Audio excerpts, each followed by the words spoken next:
Marami sa atin ang nagtatapon ng mga basura kung saan-saan, sa kalsada, sa kanal at sa ilog. Ayon sa batas moral, responsibilidad nating gawin ang tama kahit walang nakatingin. Sa inyong lugar kapag merong mga basura nakatambak? Maraming basura sa aming lugar. Kapag umuulan, bumabaha.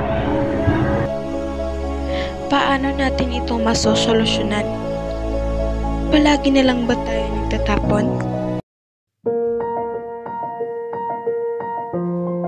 Dapat nating pulutin ang ating mga basura na itinatapon dahil may mga epekto ito gaya ng mga sakit, gaya ng ubo, lagnat at iba pa.